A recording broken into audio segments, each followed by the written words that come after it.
Hello बच्चों, तो भाई कैसे हो आप सभी। आई होप सारे बच्चे एकदम अच्छे होंगे, एकदम बड़े होंगे और एकदम मस्त होंगे बच्चों। तो welcome to this amazing platform of physics वाला। क्या हाल चाल है तुम लोगों के। आई होप सारे बालक एकदम बढ़िया हैं और तुम लोगों के तुम्हारे बोर्ड्स की एग्जाम की तैयारी बहुत बेहतरीन तरीके से चल रही होगी। तो भैया तुम्हारा जो ये समरी सीरीज चल रहा था, इसमें आज हम शुरू करने वाले हैं बिल्कुल हमारा एक नया चैप्टर जिसका नाम है त्रिभुज। ठीक है, मैं जानता हूं इस चैप्टर से तुम सबसे ज्यादा घबराते हो, ये चैप्टर तुम्हें सबसे ज्यादा परेशान करता है, लेकिन इस चैप्टर को हम आने वाले 2 लेक्चर्स में कुछ इस तरीके से पढ़ेंगे कि ताकि तुम्हारा ये जो पूरा का पूरा डाउट है, पूरी की पूरी प्रॉब्लम है, वो कवर हो जाए। तो हम करेंगे मेजर टॉपिक कवर इस चैप्टर के, और आज की क्लास में जो मेन चीज कवर होने वाली है वो होगी केवल एक। त्रिभुज का चैप्टर स्टार्ट होता है त्रिभुज की समरूपता से, लेकिन हम समरूपता से स्टार्ट नहीं करेंगे। हम ऐसे टॉपिक से स्टार्ट करेंगे जो कि तुम्हारे बोर्ड के एग्जाम में 110% तुम्हें 3-4 मार्क्स के क्वेश्चन देकर जाएगा। कौन सा?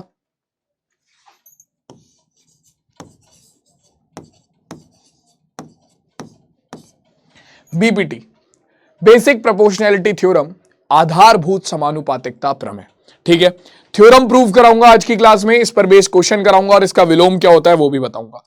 तीनों चीज कवर करेंगे एक क्लास में। ठीक है, क्यों करा रहा हूं एक लौता टॉपिक एक क्लास में? क्योंकि सबसे ज्यादा चांसेस इसी टॉपिक से क्वेश्चन के आने के होते हैं त्रिभुज में से।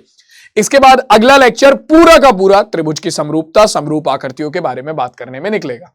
ठीक है, तो घबराने वाली बात नहीं है, बहुत सही तरीके से इस चैप्टर को कवर करेंगे और आज की पूरी क्लास केवल और केवल बीपीटी के बारे में बात होगी। ठीक है, छोटी क्लास रखूंगा ताकि कम टाइम में ज्यादा चीजें समझ में आ सके, प्रैक्टिस क्वेश्चंस की ज्यादा से ज्यादा कराऊंगा।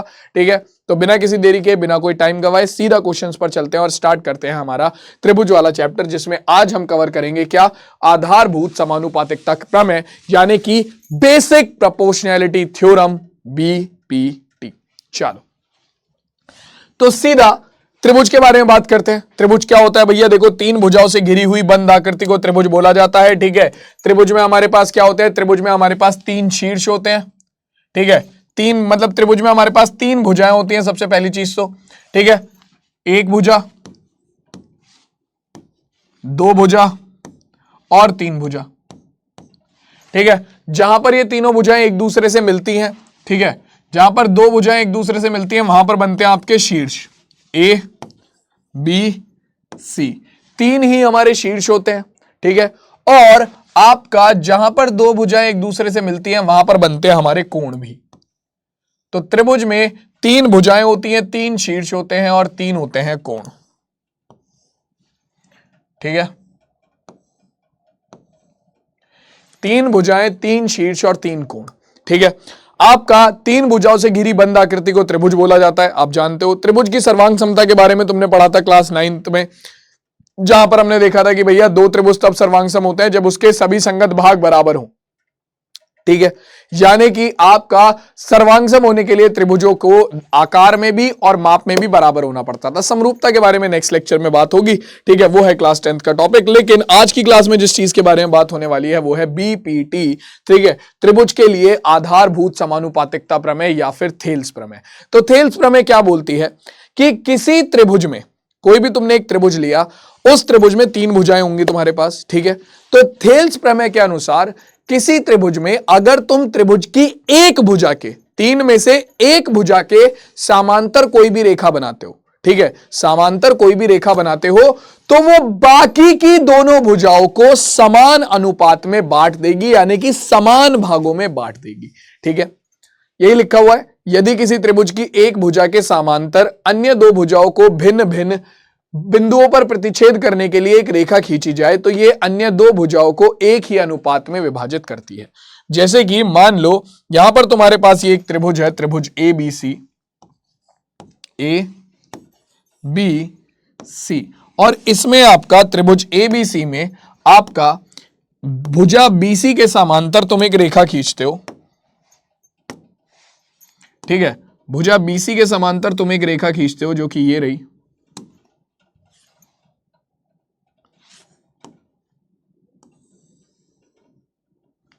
ठीक है, जो कि बाकी दोनों भुजा, एक भुजा के समांतर तुमने एक रेखा खींची जो कि बाकी दोनों भुजाओं को बिंदु डी और या बिंदु x और बिंदु y पर प्रतिच्छेद करती है। ठीक है, बिंदु x और बिंदु y पर प्रतिच्छेद करती है। अब यहां पर ध्यान से देखो, इस प्रमेय के अनुसार ये जो आपकी भुजा XY, ये जो रेखा XY है, ये भुजा BC के समांतर है। तो अगर किसी त्रिभुज में एक भुजा के समांतर तुम एक रेखा खींचोगे तो वो बाकी की दोनों भुजाओं को क्या करेगा, बराबर अनुपात में विभाजित कर देगा। यानी कि आपका जो ये XY रेखा है, ये जिस अनुपात में आपकी AB रेखा को बांट रहा है, ठीक है, यानी कि आपका AX अनुपात XB जो है, ठीक है, यानी कि जिस अनुपात में ये आपकी AB रेखा को बांट रहा है, उसी अनुपात में ये आपकी AC रेखा को भी बांटेगा। यानी कि AX को ये किस अनुपात में बांट रहा है, AX को ये बांट रहा है तुम्हारा AB को ये किस अनुपात में बांट रहा है, AX और BX में, ठीक है। AY को AC को ये किस अनुपात में बांट रहा है, AY और YC में। तो आपका AX और XB का जो अनुपात है वो AY और YC के अनुपात के बराबर होगा इस प्रमेय के अनुसार। कि भैया आपका इस प्रमेय के अनुसार, क्योंकि क्या बोला जाता है कि भैया त्रिभुज में अगर एक भुजा के समांतर आप रेखा खींचते हो तो वो बाकी दोनों भुजाओं को समान अनुपात में विभाजित कर देती है, ठीक है। अब ये जो प्रमेय है, इस प्रमेय को सिद्ध कैसे करना है इसके बारे में बात करेंगे, ठीक है। इंपॉर्टेंट प्रमेय है, ठीक है। सिद्ध कैसे करना है उसके बारे में बात करेंगे और इसे फिर इस पर आधारित प्रश्न कैसे होते हैं उनके बारे में भी बात करेंगे, ठीक है। तो देखो, सिद्ध करने के लिए यहां पर हमें कुछ करनी पड़ेंगी रचनाएं, ठीक है। तो सबसे पहले हम एक त्रिभुज मान लेते हैं जिसके लिए हमें इस प्रमेय को सिद्ध करना है। तो माना आपके पास एक त्रिभुज है, मैं थोड़ी बड़ी आकृति बना रहा हूं ताकि आपको सारी चीजें दिखा सकूं। हमारे पास त्रिभुज है ABC, A, B और C, और त्रिभुज ABC में भुजा BC के समांतर हम एक रेखा बना रहे हैं, ये रही, ठीक है। भुजा BC के समांतर हम एक रेखा बना रहे हैं, बना ली भाई, ठीक है। ये हो गई रेखा XY।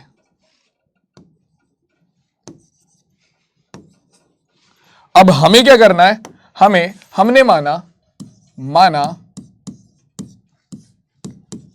त्रिभुज ABC में भुजा BC के समांतर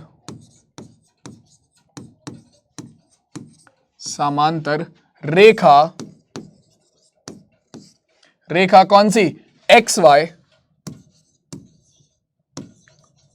खींची गई, ठीक है। तो अब हमें सिद्ध क्या करना है, ठीक है। अब हमें सिद्ध ये करना है, क्या सिद्ध करना है, जो चीज सिद्ध करनी है वो चीज लिखेंगे। पूरा मैं जैसे प्रूव करना है एग्जाम में, अगर प्रूव करने को आ जाती है आधारभूत समानुपातिकता प्रमेय तो कैसे प्रूव करेंगे वो पूरा बता रहा हूं। क्या सिद्ध करना है भाई, कि आपका जो XY है वो AB को भी समान अनुपात में बांटेगा, यानी कि आपका AX बटे XY बराबर होगा किसके, आपका AX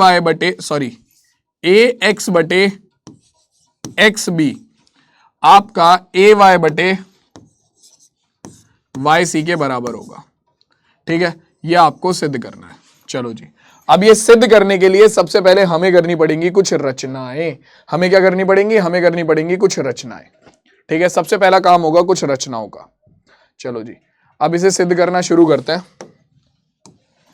प्रूफ,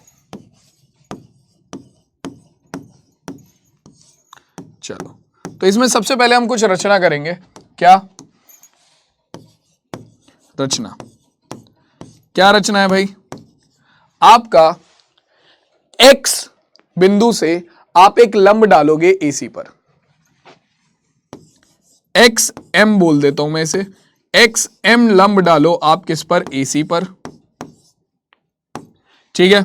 उसके अलावा बिंदु Y से आप एक लंब डालोगे YN किस पर, भुजा BC पर, भुजा AB पर। क्या किया, X से पहले लंब डाला XM AC पर, Y से लंब डाला XYN किस पर, AB पर, तथा BY बी से वाई और सी से एक्स को मिलाएं। हां जी, तो ये आपको ये रचनाएं करनी है। सबसे पहला काम क्या करना है आपको? सबसे पहला काम करना है आपको कि आप एक लंब डालोगे x से m पर, ठीक है। x m आप एक लंब डालोगे, ये 90 डिग्री का कोण है, सीधी सी बात। दूसरा, आप y से एक लंब डालोगे,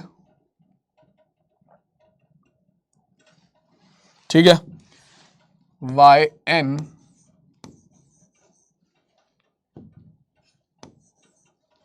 ठीक है। उसके अलावा आप क्या करोगे भैया, ये भी 90 डिग्री का कोण है। उसके अलावा आप क्या करोगे, आप y से b को मिलाओगे और c से x को मिलाओगे, ठीक है। अब आपको क्या सिद्ध करना है? अब सिद्ध करना है ax बटे xb ay बटे yc। अब देखो ax और xb कौन से त्रिभुज में आएंगी और ay और yb कौन से त्रिभुज में आएगी। तो देखो भाई, आपको सबसे पहली चीज तो एक चीज ये क्लियर करनी है मुझे। पहले मैं तुम्हें कुछ चीजें बताता हूं। देखो, सबसे पहली चीज, अगर तुम्हारे पास एक त्रिभुज है, त्रिभुज का क्षेत्रफल क्या होता है? 1/2 आधार गुणा ऊंचाई। तो अगर मान लो मैं आधार इसे लेता हूं, मान लो ये ए बी सी त्रिभुज है, जस्ट एग्जांपल दे रहा हूं, ए बी सी त्रिभुज है, ठीक है। तो इसका आधार अगर मैंने BC लिया तो इसका क्षेत्रफल क्या होगा? क्षेत्रफल होगा 1/2 आधार BC, और इस BC भुजा पर जो लंब है वो बिंदु, इस BC भुजा पर जो लंब है वो इसकी ऊंचाई होगी, है ना, है ना।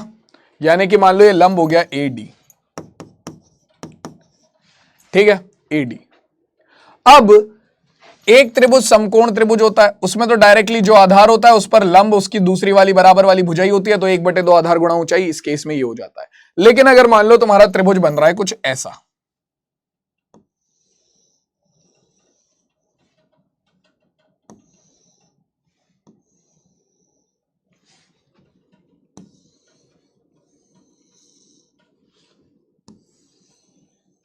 हां जी, तुम्हारा त्रिभुज बना कुछ ऐसा, ठीक है, यह है तुम्हारा त्रिभुज XYZ। तुम निकालते हो इसका क्षेत्रफल 1/2, इसका आधार है YZ। तो आधार से तुम लंब डालोगे, मतलब आधार पर तुम लंब डालोगे, सामने वाले शीर्ष से जब तुम आधार पर लंब डालोगे तो वो उसकी ऊंचाई होगी। लेकिन अब सामने वाले शीर्ष से जब मैं लंब डालता हूं तो भाई साहब ये लंब YZ को कहीं मिलता ही नहीं है, ठीक है। तो भैया अब ये क्या हुआ? ये तो YZ को कहीं मिल नहीं रहा, तो इसकी ऊंचाई कैसे पता लगेगी? तो इसके लिए हम क्या करेंगे, इसके लिए हम बस इस YZ को थोड़ा आगे बढ़ा देंगे, जहां पर भी ये लंब को काटेगा वही बिंदु हो जाएगा हमारा X, A ले लो, ठीक है। तो ये इसकी ऊंचाई हो गई। तो कई बार क्या होता है, कई बार हमारा जो लंब होता है वो त्रिभुज के बाहर भी हो सकता है, यानी कि ऊंचाई हमारी त्रिभुज के बाहर भी हो सकती है, ये चीज ध्यान रखना, ठीक है। तो आपका ये हो गया XA। तो यही वाला सेम केस आपका अभी इस थ्योरम में भी बनेगा, तो इसीलिए मैंने यहां पर इसे पहले ही समझा दिया है कि कई बार जो ऊंचाई है वो त्रिभुज के बाहर भी हो सकती है, तो उससे कंफ्यूज मत होना, ठीक है। चलो आ जाओ। अब देखो भाई, सबसे पहले हम क्या करेंगे, हम त्रिभुज XYZ, आपको क्या चाहिए, आपको AX चाहिए, AY चाहिए, XB चाहिए, YC चाहिए। तो अगर तुम देखोगे तुम्हारा AX और AY तो कौन से त्रिभुज में आ जा रहा है? तुम्हारा AX और AY तो त्रिभुज AXY में ही आ जा रहा है। तो हम क्या करेंगे, पहले AX चाहिए हमें, तो हम AX को लाने के लिए क्या करेंगे भाई, देखो हम AX को लाने के लिए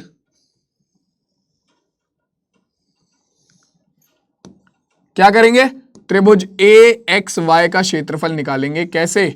अपना AX को आधार मानते हुए, ठीक है। त्रिभुज AXY का क्षेत्रफल निकालेंगे AX को आधार मानते हुए। देखो भाई, त्रिभुज AXY का क्षेत्रफल जब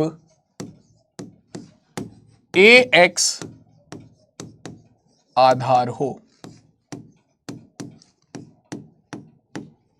ठीक है, तो क्या होगा भाई, सीधी सी बात है, त्रिभुज AXY का क्षेत्रफल, एरिया ऑफ त्रिभुज AXY कितना हो जाएगा, ये हो जाएगा आपका 1/2 आधार है ax गुणा ऊंचाई कितनी होगी भाई? देखो अगर ax आधार लिया है तो इस पर जो लंब है रेखा वही इसकी क्या हो जाएगी? ऊंचाई। तो ये रहा इस पर लंब। लंब क्या है इस पर? इस पर लंब है आपका yn, लंब है yn, तो यही आपकी ऊंचाई हो जाएगी yn। ठीक है, ये बन गई समीकरण नंबर 1। त्रिभुज AXY में से हमारे क्या मिल गया? त्रिभुज AXY में से AX मिल गया। अब आपको क्या चाहिए? आपको चाहिए XB। आपको क्या चाहिए? आपको चाहिए XB। अब भाई ये XB कहां से आ रहा है? देखो जरा ये XB कहां से आ रहा है?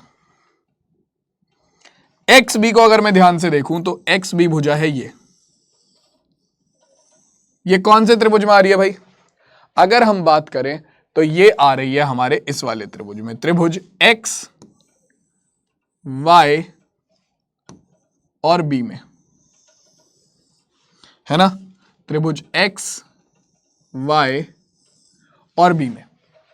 ठीक है, तो त्रिभुज XYB का क्षेत्रफल निकालो। त्रिभुज XYB का क्षेत्रफल XYB, वहां पर मैंने स्पेशली इसलिए लिखा है क्योंकि त्रिभुज AXY का क्षेत्रफल अभी हम एक बार और निकालेंगे AY को आधार लेते हुए, ठीक है ना? तो इसीलिए मैंने पहले लिख दिया कि पहले AX को आधार लिया, अभी दूसरी बारी में AY को लेंगे। यहां पर हमें लिखने की जरूरत नहीं है। तो त्रिभुज XYB का क्षेत्रफल कब? जब आपका XB आधार हो। तो 1/2 आधार हो गया XB। अब मुझे जरा एक बात बताओ, इस पर लंब क्या है? XB पर लंब क्या है? तो अगर तुम देखोगे इस XB को ही अगर तुम आगे बढ़ाओगे तो तुम्हें दिखेगा कि सामने वाले शीर्ष से इस पर ऑलरेडी लंब डाला गया है। कितना? ये रहा 90 डिग्री। ठीक है, तो सीधी सी बात है, आपका XB, त्रिभुज XBY के लिए अगर तुम XB क्या लेते हो? XB अगर तुम आधार लेते हो तो इसका लंब क्या होगा? लंब होगा YN, जो कि मैंने तुम्हें ये वाला केस बताया था, बाहर ऊंचाई बनने वाला। यहां पर तुम्हारी ऊंचाई जो है वो बाहर बन रही है, यानी कि YN। तो त्रिभुज XYB के लिए भी ऊंचाई कितनी होगी? YN होगी। तो ये हो गई YN। ठीक है, अब इन दोनों का क्या ले लो? अनुपात ले लो। क्यों? क्योंकि हमें चाहिए AX बटे XB। AX भी आ गया, XB भी आ गया, हमें क्या चाहिए? AX बटे XB। तो दोनों को भाग कर दो। ये आपकी हो गई समीकरण नंबर 2। क्या करो? दोनों को भाग कर दो। समीकरण 1 भाग समीकरण 2 करो भाई, दोनों को भाग। क्या आएगा? त्रिभुज AXY का क्षेत्रफल बटे त्रिभुज XYB का क्षेत्रफल बराबर होगा किसके? 1/2 AX गुणा YN के बटे 1/2 XB गुणा YN के। इसे जरा सॉल्व करेंगे हम। क्या आएगा? देखो जरा, 1/2 से 1/2 कट गया, YN से YN कट गया, बचा कितना हमारे पास? हमारे पास बचा त्रिभुज AXY का क्षेत्रफल बटे त्रिभुज XYB का क्षेत्रफल बराबर किसके? AX बटे XB के। हाँ जी, AX बटे XB तो आ गया। सबसे पहले AX बटे XB चाहिए था, ये आ गया। समीकरण नंबर 3। ठीक है, अब भैया सेम चीज क्या करो? AX बटे XB आ गया। अब दूसरी साइड देखो, AY बटे YC कौन से त्रिभुजों में आ रहा है? तो फिर से वही सेम चीज लगेगी। देखो भाई, सबसे पहले तो अगर मैं बात करता हूं AY की, तो AY आ रहा है तुम्हारे कौन से त्रिभुज में? AY आ रहा है तुम्हारे त्रिभुज AXY में। ठीक है, तो इस बार अगर तुम्हें AY चाहिए तो तुम क्या करोगे? तुम आधार लोगे AY को। तो AY को आधार मानते हुए त्रिभुज AXY का क्षेत्रफल निकाल दो। इस बार देखो, त्रिभुज AXY का क्षेत्रफल जब क्या हो? AY आधार हो। चलो जी, बहुत बढ़िया। क्या आएगा?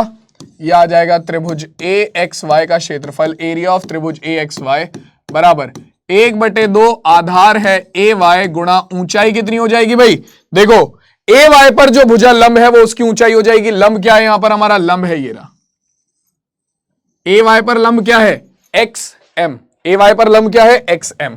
तो ये हो गया आपका, सेम बिल्कुल पहले की तरह करना है, एक्स एम। समीकरण नंबर बन गई 4। ठीक है, अब ए वाई आ गया, ए वाई के अलावा क्या चाहिए, ए वाई के अलावा चाहिए वाई सी।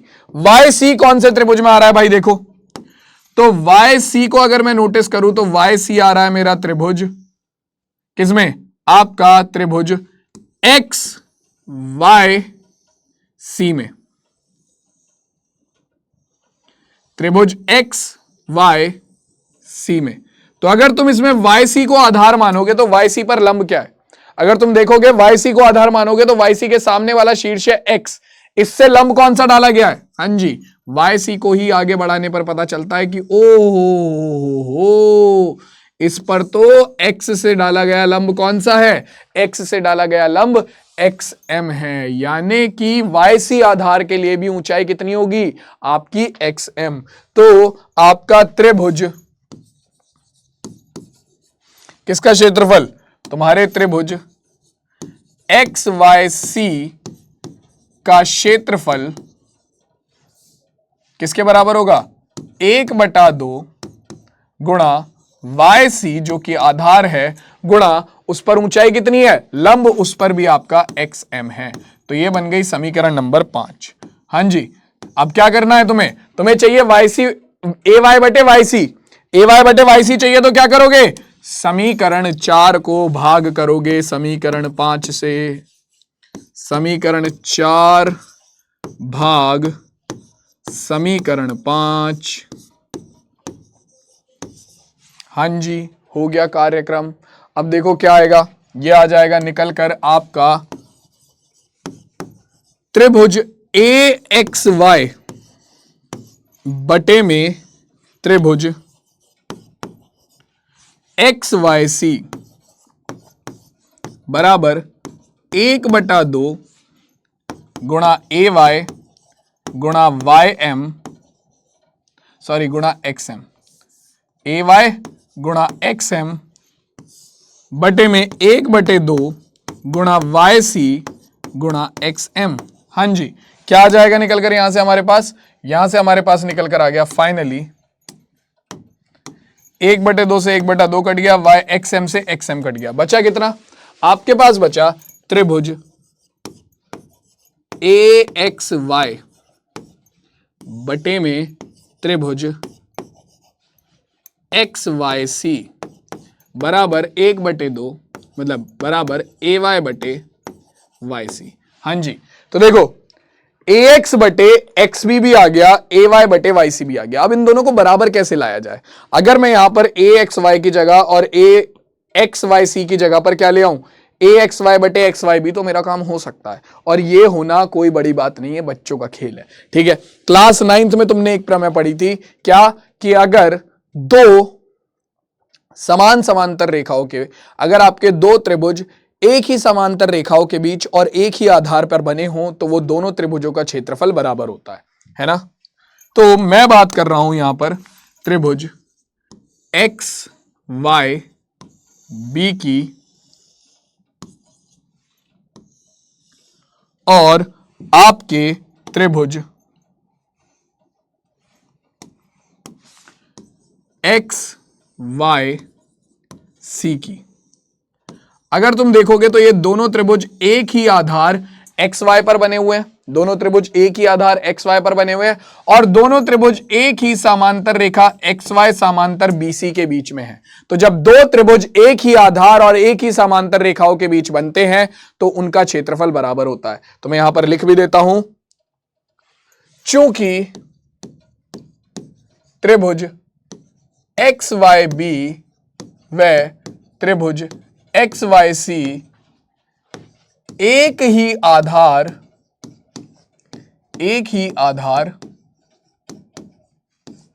एक्स वाई व एक ही समांतर रेखा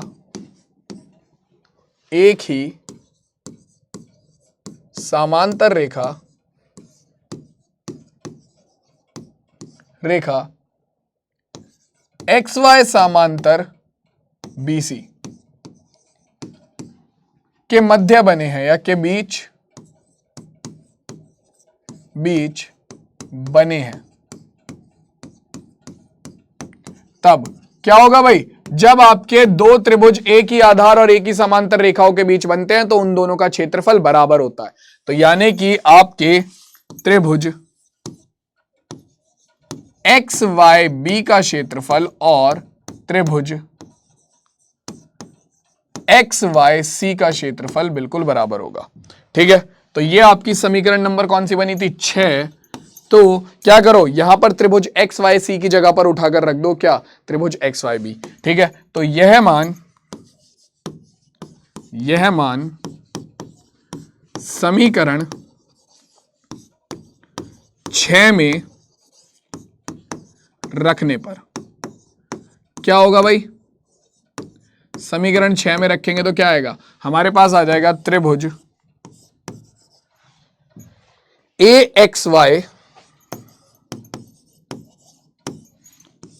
बटे त्रिभुज XYC, नहीं, त्रिभुज XYC किसके बराबर है? त्रिभुज XYB के क्षेत्रफल के। तो रख दो त्रिभुज XYB बराबर किसके है? हो गया ये AY बटे YC के। ठीक है, अब क्या करो, समीकरण 3 में तुम्हें पता है त्रिभुज AXY का क्षेत्रफल बटे त्रिभुज XYB का क्षेत्रफल किसके बराबर था? समीकरण 3 से तुम्हें पता है कि त्रिभुज AXY बटे त्रिभुज XYB का क्षेत्रफल बराबर था AX बटे XB के। तो समीकरण 3 से ये मान उठाकर यहां पर रख दो। समीकरण 3 से आपके पास क्या आएगा? आपका त्रिभुज AXY बटे त्रिभुज AXYB का क्षेत्रफल बराबर था AX बटे XB के, जो कि बराबर आ गया आप किसके? आपका AY बटे YC के। ठीक है, हैंस प्रूव्ड। यही तो प्रूव करना था।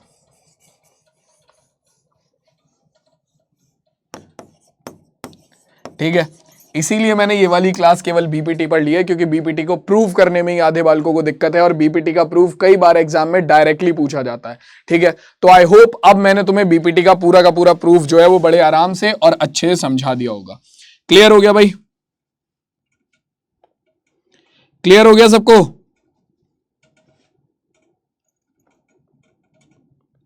समझ में आ गया?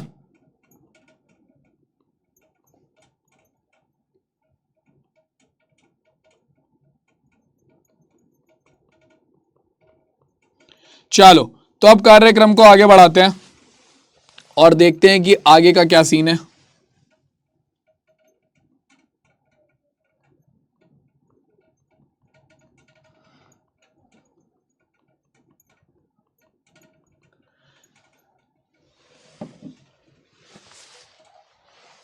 देखो भाई, तो ये तो थी थेल्स प्रमेय कि भैया किसी त्रिभुज की आप एक भुजा के समांतर कोई रेखा खींचते हो तो वो बाकी दोनों भुजाओं को समान अनुपात में विभाजित करती है। अब थेल्स प्रमेय का जो विलोम है वो भी बिल्कुल सही है। क्या?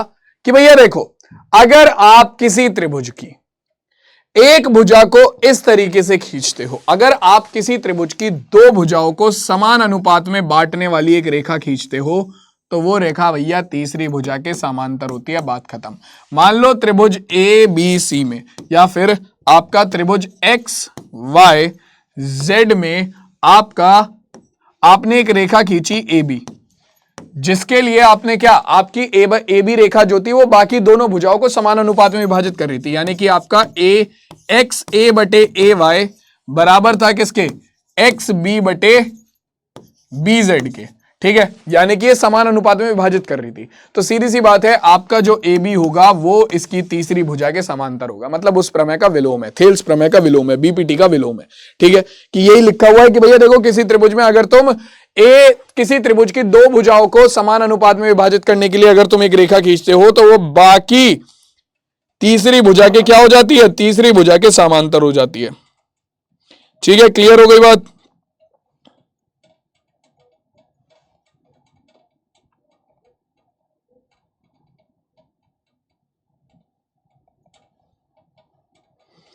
क्लियर हो गई बात सबको? ये जल्दी से बताओ भाई। चलो, आगे बढ़ते हैं, कहानी को थोड़ा और आगे लेकर चलते हैं और देखते हैं हमारे सीधा क्वेश्चंस। अब हम करेंगे बीपीटी पर बेस्ड डायरेक्टली क्वेश्चन।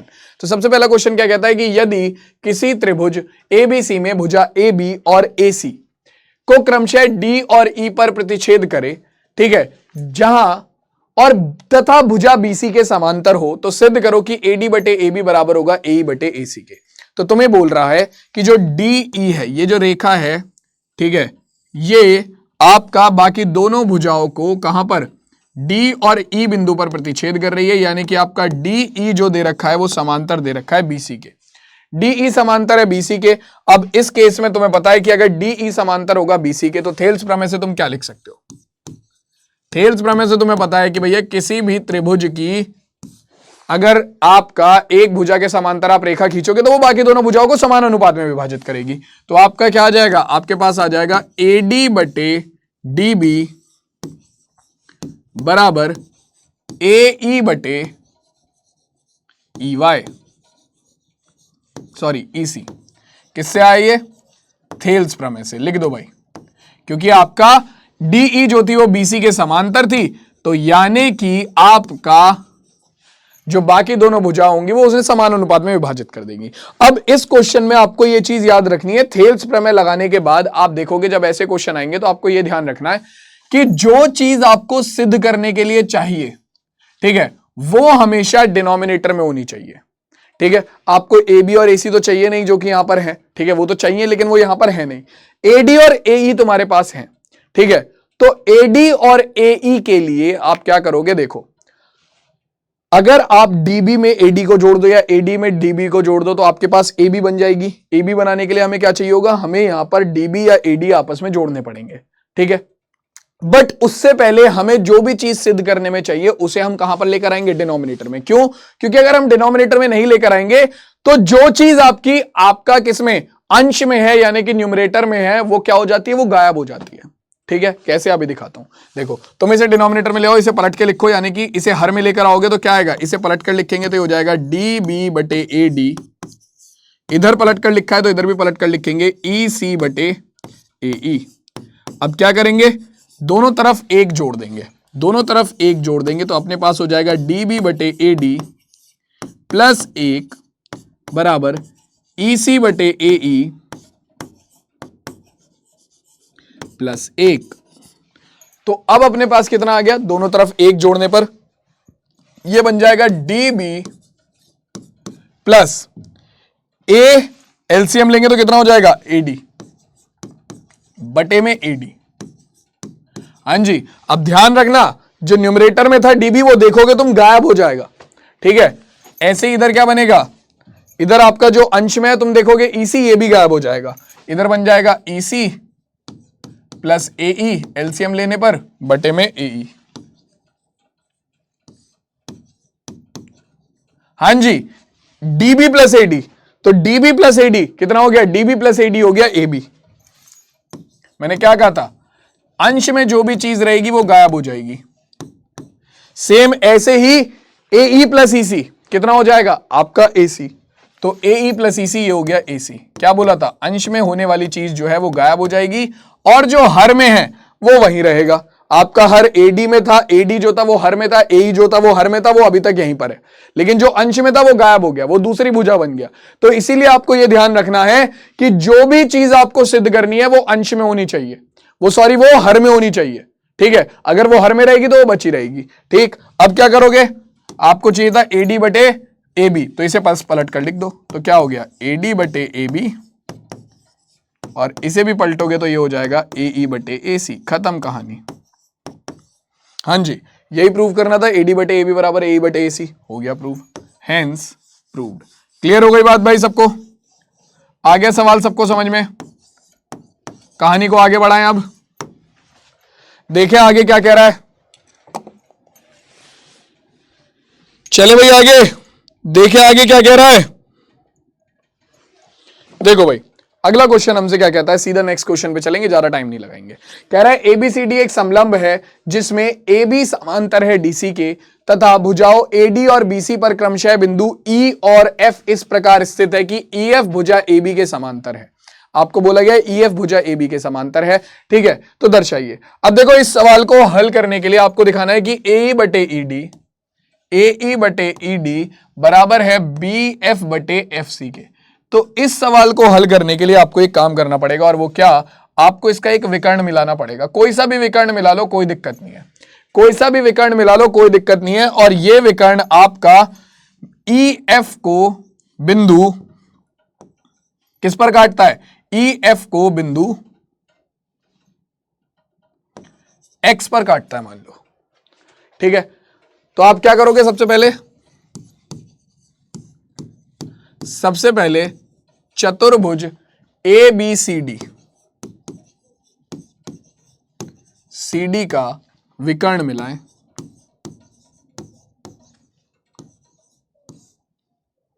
विकर्ण ए सी मिलाएं जो ई एफ को एक्स पर काटता है, ठीक है। क्यों मिलाया मैंने, क्योंकि भैया देखो हमने तो त्रिभुज वाला चैप्टर पढ़ा है, तो हम तो दो त्रिभुज बनाएंगे। जैसे ही मैंने यहां पर एक विकर्ण मिलाया, मेरे दो त्रिभुज बन गए, मेरा काम हो गया, ठीक है। अब देखो यहां पर दो त्रिभुज बनाकर क्या होगा, दो त्रिभुज बनाकर क्या होगा, तुम्हें पता है कि एडी समांतर है डीसी के,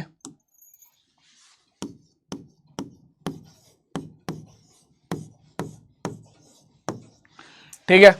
और इसके अलावा तुम्हें पता है कि ई एफ भुजा जो है वो भी ए बी के समांतर है, ए बी समांतर है डीसी के।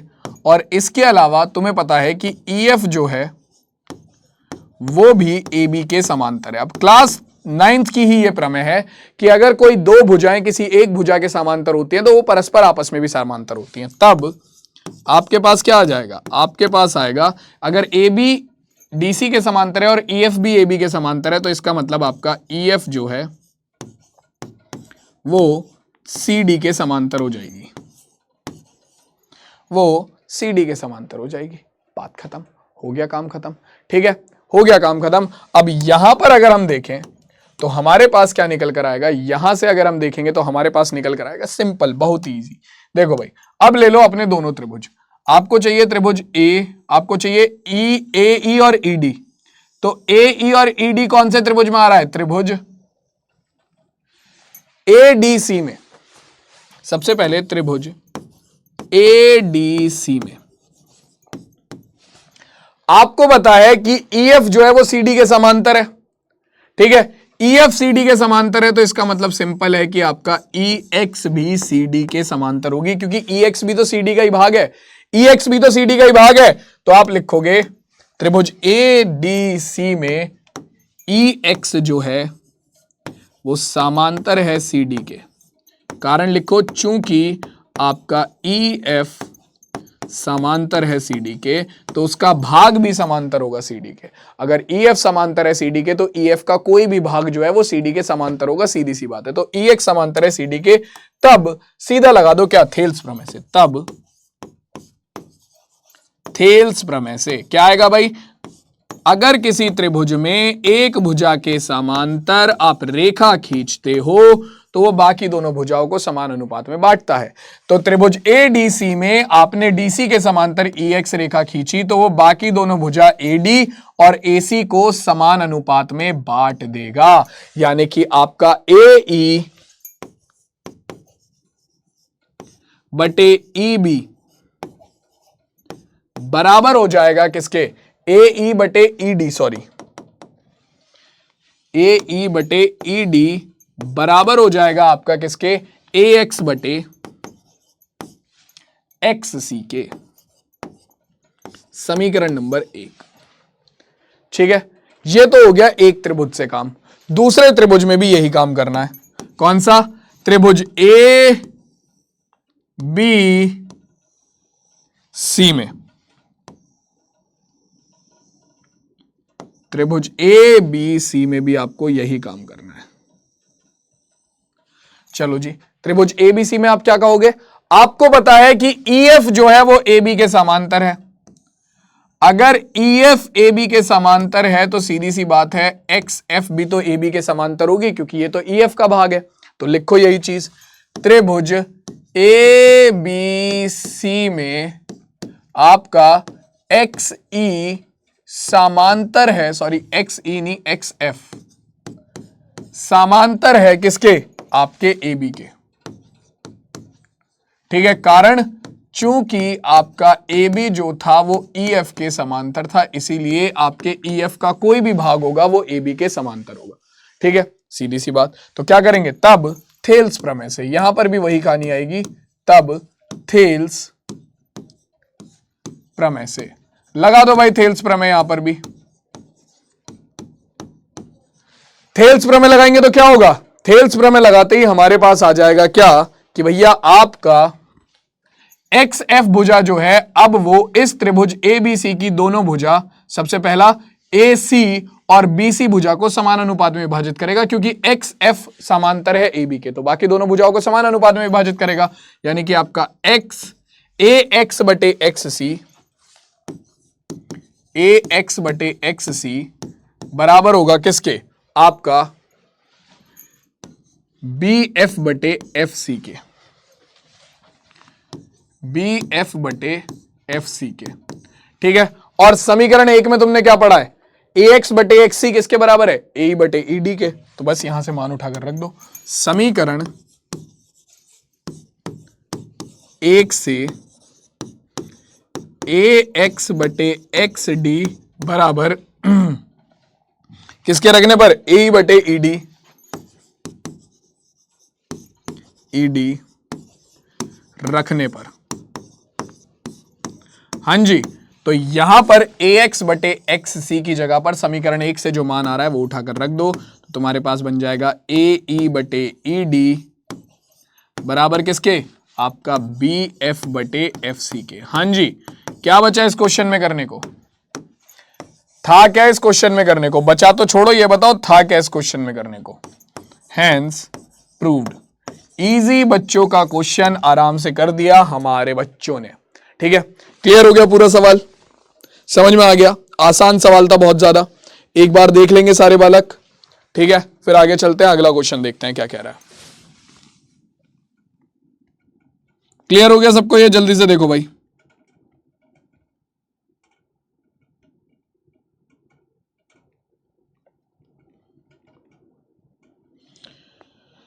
चलो कहानी को आगे लेके चलते हैं और अगला क्वेश्चन देखते हैं।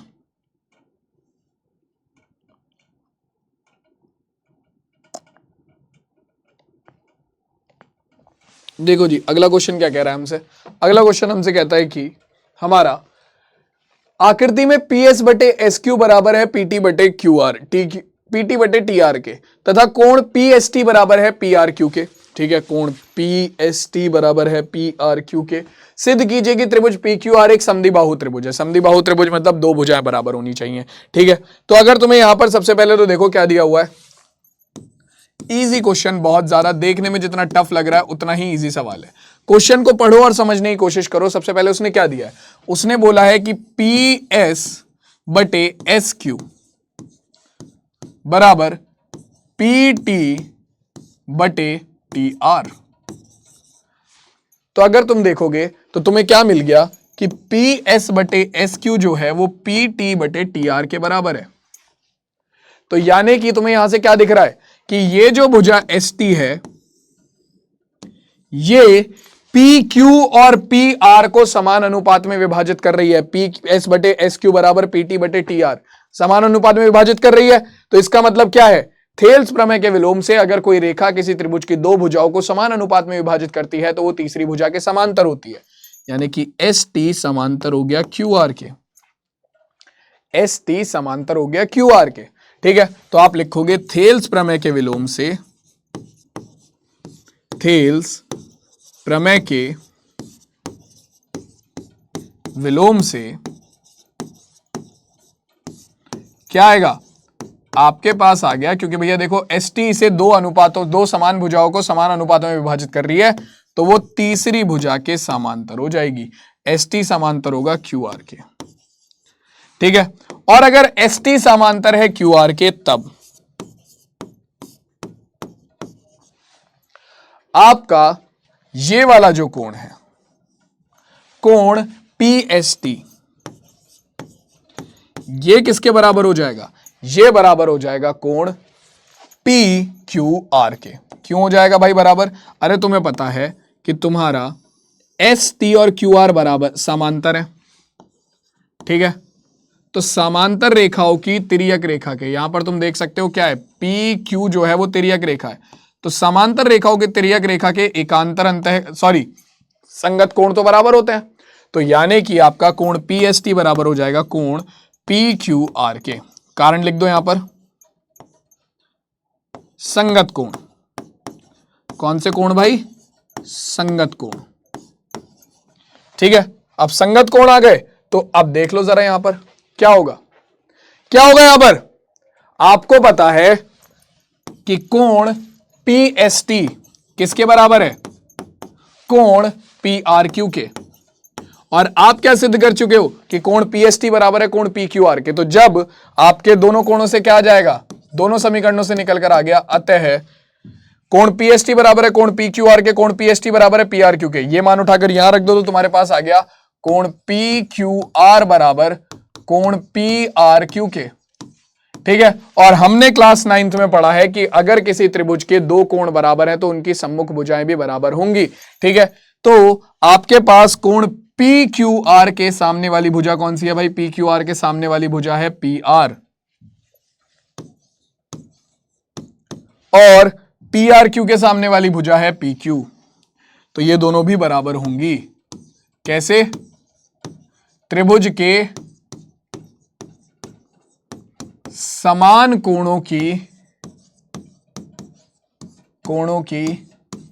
सम्मुख भुजाएं। सारी चीजें लिख रहा हूं ताकि तुम लोगों को कोई दिक्कत ना हो, ठीक है। त्रिभुज के अगर दो कोण बराबर हैं तो उनकी सम्मुख भुजाएं बराबर होती हैं।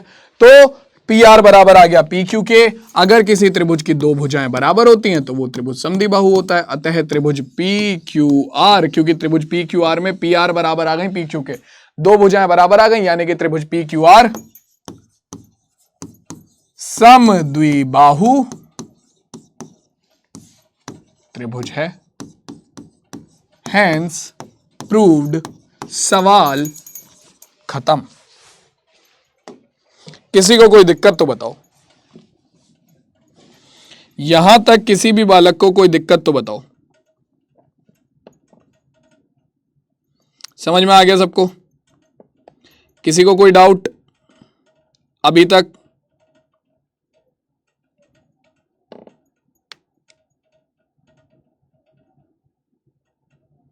क्लियर हो गई भाई?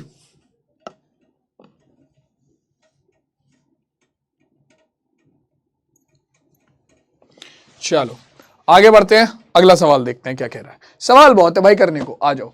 आकृति में दिया हुआ है डीई बीसी के समांतर है, ईसी और एडी का मान ज्ञात करो। तो देखो भाई यहां पर आपको दिया हुआ है क्या कि आपका जो बीसी है वो डीई के समांतर है। तो डीई ये रही, ये बीसी के समांतर है। तो हमसे कह रहा है क्या निकालो, पहले ईसी का मान और फिर एडी का मान। तो देखो भाई वैसे तो एडी का मान हमें पता ही है, दूसरे वाले क्वेश्चन के लिए है, ठीक है। वो क्वेश्चन हमने इसमें रखा नहीं है तो इसे हटा दो, ठीक है। हमें खाली ईसी का मान निकालना है। तो देखो तुम्हें पता है कि भैया आपका डीई बीसी के समांतर है। डीई बीसी के समांतर है तो सिंपल सी बात है, आपका त्रिभुज की एक भुजा के समांतर अगर आप रेखा खींचोगे तो वो बाकी दोनों भुजाओं को समान अनुपात में विभाजित करेगा। मैं थोड़ा डायरेक्ट जल्दी कर रहा हूं इसे, तो तुम्हारे पास क्या आ जाएगा, थेल्स प्रमेय से आ जाएगा एडी बटे डीबी बराबर एई बटे ईसी।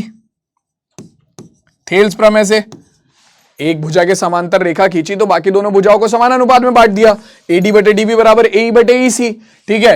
एडी का मान तुम्हें पता है कितना, एडी का मान है 1.5, डीबी का मान है 3, एई का मान है 1 और ईसी का मान निकालना है तो इसे x बोल दो। दशमलव हटाया, 0 लगाया, 15 एकम 15, 15 दूनी 30, 2 आ गया। 2 की गुणा करेंगे इधर 1 में और x की गुणा करेंगे इधर 1 में, तो x बराबर 2 एकम 2। हाँ जी, x का मान आ गया 2 सेंटीमीटर, यानी कि EC का मान आ गया 2 सेंटीमीटर, और यही हमारे इस क्वेश्चन का आंसर हो गया। सिंपल क्वेश्चन, डायरेक्ट थेल्स प्रमेय पर आधारित।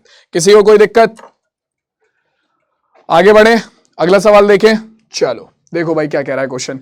ये क्वेश्चन कहता है कि अगर यहां पर हमें दिया है LM समांतर है CB के और LN समांतर है CD के, LM समांतर है CB के और LN समांतर है CD के, तो उस केस में AM बटे MB और AN बटे ND निकालो। तो देखो भाई थोड़ा जल्दी करेंगे इस क्वेश्चन को भी। तुम्हें पता है त्रिभुज ABC में LM समांतर है BC के, दिया हुआ है, या CB के, तो क्या होगा, बाकी दोनों भुजाओं को समान अनुपात में बांटेगा, यानी कि तुम्हारे पास आ गया AM बटे MB बराबर किसके, तुम्हारा AL बटे LC के, समीकरण नंबर 1। ठीक है, सेम चीज नीचे वाले त्रिभुज में देखो, त्रिभुज ADC में क्या है, LN समांतर है CD के, दिया हुआ है। ठीक है, तो क्या होगा, बाकी दोनों भुजाओं को समान अनुपात में बांटेगा, यानी कि आपका AL बटे LC बराबर होगा किसके, तुम्हारे AN बटे ND के, समीकरण 2। समीकरण 1 और 2 से क्या आ गया, AM बटे MB बराबर है AL बटे LC के और AN बटे ND भी बराबर है AL बटे LC के। समीकरण 1 और 2 से